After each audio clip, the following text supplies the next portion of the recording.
guys, we have Alex here. Please raise your hands for questions for Alex. Got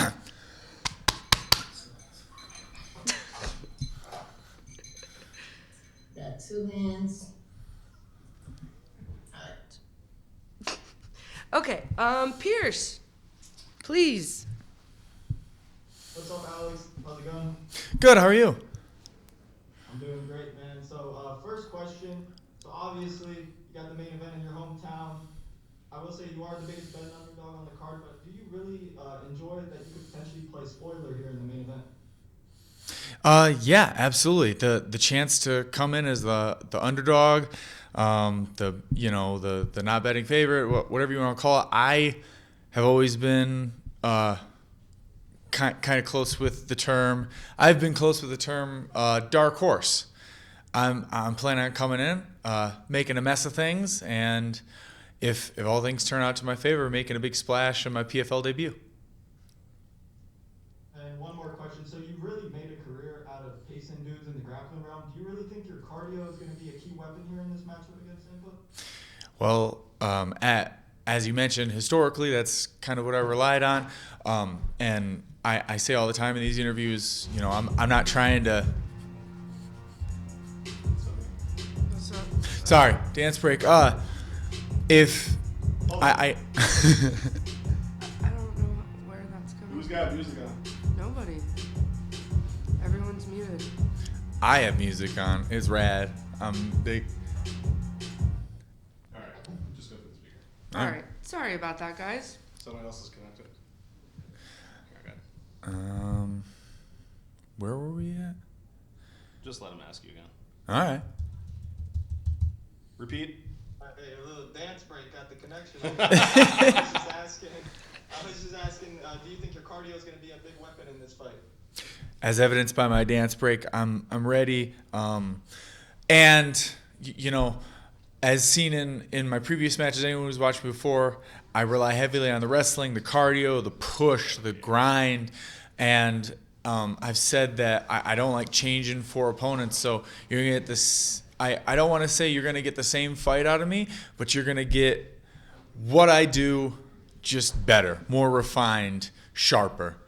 And hopefully that'll be a key to victory that we can show the PFL and everyone watching how much fun we're having. Awesome. Thank you, Alex. Best of luck. Thank you.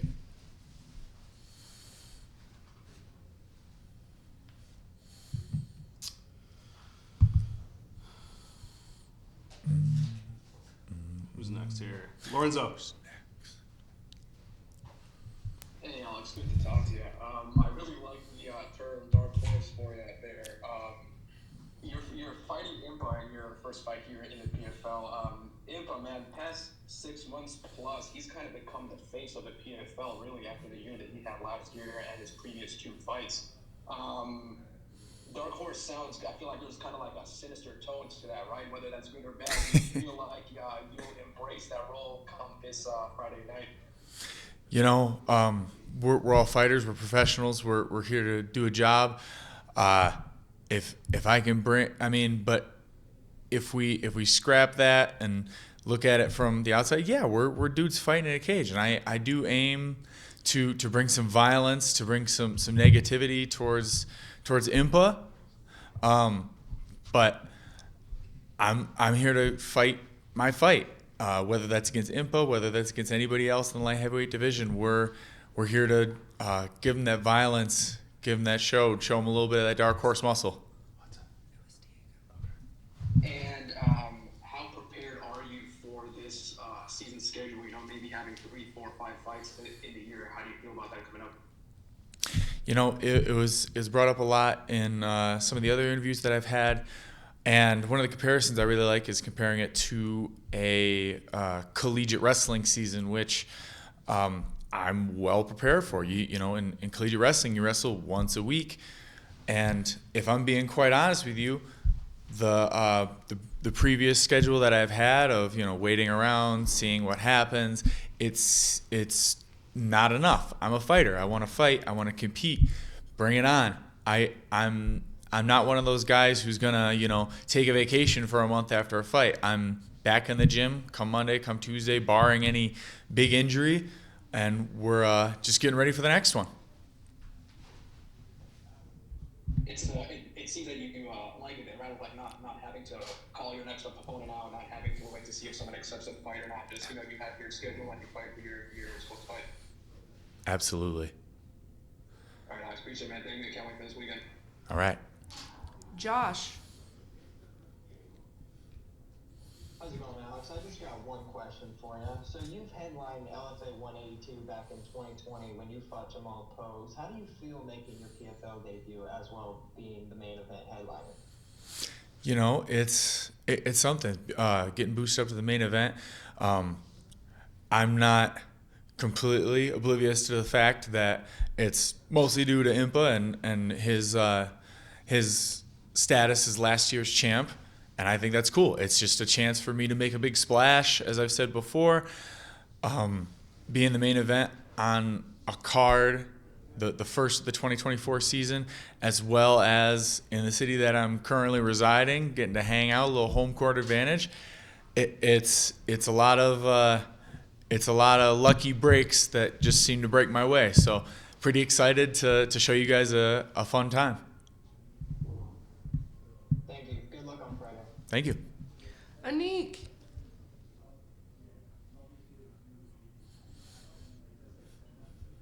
Anik, are you with us? We will come back. Dylan. What's up, Alex? I just got one quick one for you. I read your Instagram bio. It says, I'm an incongruous incapacitator, a complex combatant, and a meandering meat sack of a man. I was wondering, is that a Polizzi original, or is that, did you create that, and can you elaborate on that?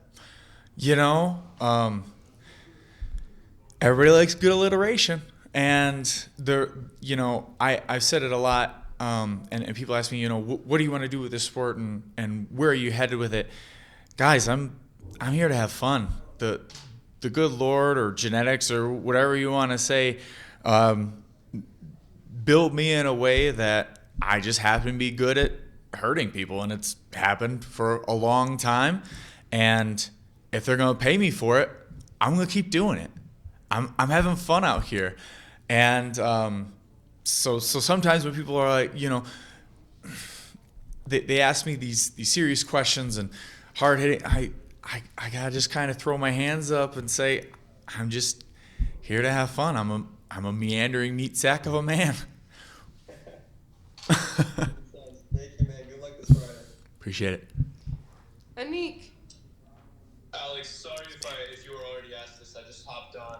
I'm wondering, you spend a lot of time training at Extreme Couture with Sean Strickland. Yeah. What's the best life advice you've gotten from him? I was wondering when the interview was going to turn to Sean.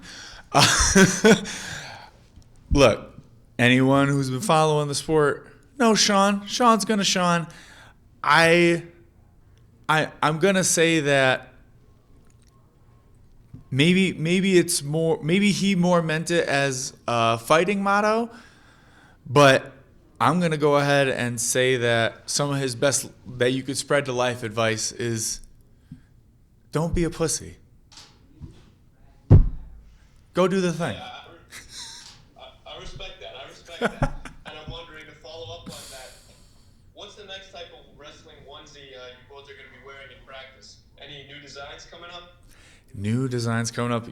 It's been a long time since I've gone out and purchased myself a singlet. The stuff that you see today is just leftovers from high school. And in fact, that's not even all the stuff I used to have. I think there's some poor Goodwill back in Wisconsin that was gifted a dozen or so used singlets, which I don't know what they do with those. Hopefully right to the dump, but maybe in the future we'll see. It's starting to pick up a little bit of steam at Extreme. And it's for Wrestling Wednesdays. Awesome, man. Thank you so much. All right, last question. Patrick. Hey Alex, so you just talked about how, there's probably some singlets out there in Wisconsin with your name on them in Goodwill, but you actually had a couple guys from Wisconsin come out and train with you fairly recently. I wanted to ask, how was it seeing some of those guys? Oh, it's always a blast. And just like my move and living here in Wisconsin, living here in Vegas from Wisconsin, people just like to travel here. It's a hot place to travel to. People like coming out to Vegas, getting a little bit of heat, getting a little bit of hopefully the hiking. Of course, everyone wants to hit up the Strip, but we try to downplay that a little more. And to hit it even further on that, if there's somewhere in the world where you want to come in and get some training in, or maybe, put a little jump step to your fight camp, you can't go wrong swinging out to Vegas, hanging out for a couple weeks, getting beat up by some of the best in the world. So yeah, it's always awesome seeing those guys, and at least at Extreme, we're always more than willing to have guests come in and trade a little violence with us. So we talked about before how you're kind of like the dark horse coming into this fight. Do you feel like you're being overlooked at all? And is that something you feel like you can take advantage of when it comes to fight day? Like I said, I'm not real big in talking on the forums and like getting real deep into the sport. I'm here to have a good time. And if people are overlooking me, if people are, writing me off, maybe you haven't seen some of my fights, because whether the chips are down, whether there's a lot of blood and it seems like all is lost, I'm going to keep pushing. I'm going to keep that chaos, that violence moving forward. And it's either whether my hands raise at the end or not, I can guarantee that I'm going to have a good time doing it and bringing a lot of violence to you folks. So make sure to tune in. Thank you, Alex. Looking forward to Friday. All right, Alex, thank you for your time today. Appreciate you, brother. Dope. We're going to go next door.